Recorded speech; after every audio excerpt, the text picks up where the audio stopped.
Hi, welcome to Kavi's Recipe. இந்த வீடியோவில் நம்ம பார்க்க போகிறது சாஃப்டான கப் இட்லி கேக். இதுக்கு 2 கப் பச்சரிசி, 2 கப் புழுங்கலரிசி, 2 கப் உளுந்தம்பருப்பு தேவை. இதில் புழுங்கலரிசியும் பச்சரிசியும் நல்லா கழுவி ஒரு 6 மணி நேரம் ஊற விடணும். உளுந்தம்பருப்பை கழுவி 3 மணி நேரம் ஊற விடணும். உளுந்து ஊற வச்சு 3 மணி நேரத்துக்கு அப்புறமா அது கிரைண்டரில் போட்டு நல்லா மையாக அரைச்சிக்கணும். அடுத்து அரிசி போட்டு அரைக்கும்போது அதை ரவை பதத்தில் அரைச்சி எடுத்துக்கணும். இப்போ அதில் உப்பு சேர்த்து நல்லா கலக்கி விட்டு ஒரு 8 மணி நேரம் புளிக்க விடலாம். 8 மணி நேரத்துக்கு அப்புறமா நல்ல மாவு பொங்கி வந்திருக்கும். அதில் தேவையான மாவை எடுத்து வச்சுக்கலாம். இப்போ தாளிக்கிறதுக்கு 1 ஸ்பூன் மிளகு, 1 ஸ்பூன் சீரகத்தை சேர்த்து இடிகல்லில் 1 பாதியமாக தட்டி எடுத்துக்கலாம்.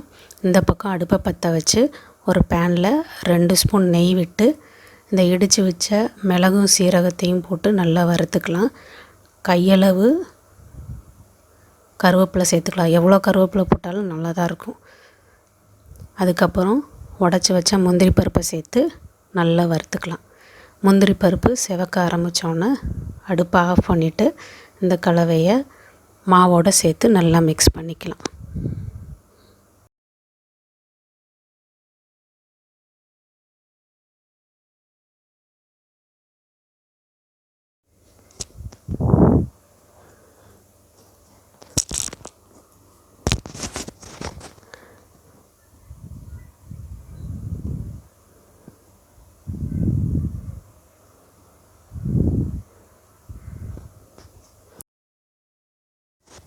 இது கூட 1/2 டீஸ்பூன் சுக்குத்தூள் சேர்த்து அதையும் நல்லா மிக்ஸ் பண்ணிக்கலாம். மாவு கெட்டியாக இருக்கணும். அப்போ தான் நமக்கு ஊற்றுறதுக்கு வசதியாக இருக்கும். மாவும் கேக்கும் நல்லா மேலெலும்பி வரும். இப்போது இந்த பக்கம் அடுப்பு பற்ற வச்சு தண்ணி ஊற்றி மூடி போட்டு அந்த தண்ணி கொதிக்க விடலாம். எந்த கப்பில் மாவு ஊற்ற போகிறோமோ அந்த கப்பில் நெய் தடவி அதில் மாவு ஊற்றணும். அதில் பாதி ஊற்றினா போதும். ஏன்னா நமக்கு அப்போ தான் அந்த இட்லி மேலே எழும்பி வரும். அதுக்கு ஸ்பேஸ் வேணும். பாதி ஊற்றினா போதும். இப்போ நான் இதை கேக் டின்னில் வச்சு வேக வைக்க போகிறேன். இதே கப்புகளை நம்ம இட்லி தட்டில் வச்சும் வேக வைக்கலாம்.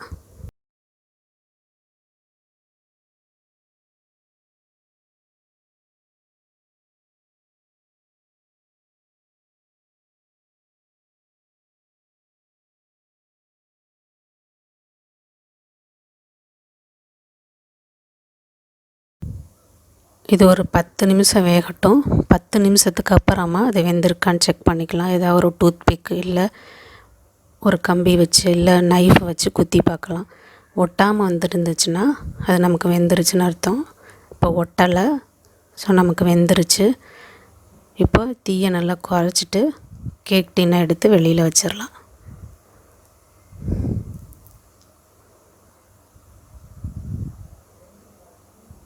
இடுக்கி வச்சு வெளியில் எடுத்துக்கலாம். இது ஒரு 5 நிமிஷம் ஆறட்டும். தண்ணி தேவைப்பட்டால் தண்ணி இன்னும் கொஞ்சம் சேர்த்துக்கோங்க இட்லி பானையில். 5 நிமிஷத்துக்கு அப்புறமா இட்லி தட்டிலையும் நான் வேக வச்சு காமிச்சிருக்கேன். இது மாதிரி வேக வச்சுக்கலாம்.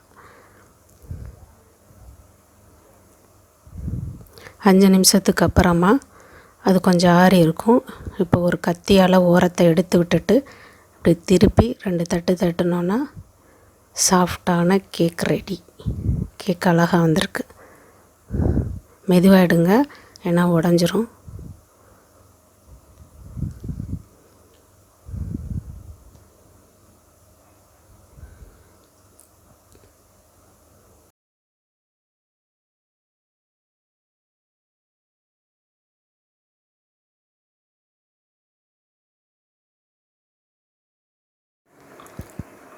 குழந்தைகளுக்கு பிடித்தமான கப் இட்லி கேக் ரெடி ஆயிடுச்சு.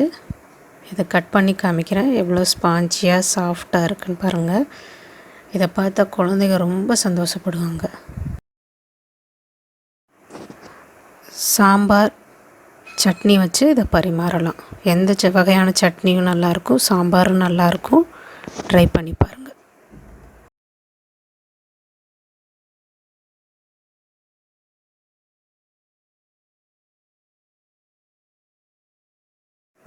இந்த கப் இட்லி கேக்கை குழந்தைகளுக்கு கொடுக்கும்போது அதை கேக் மாதிரி கட் பண்ணி கொடுத்தா குழந்தைங்க ரொம்ப சந்தோஷப்படுவாங்க.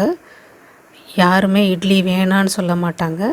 இதை குழந்தைகளுக்கு செஞ்சு கொடுத்து அவங்கள சந்தோஷப்படுத்துங்க.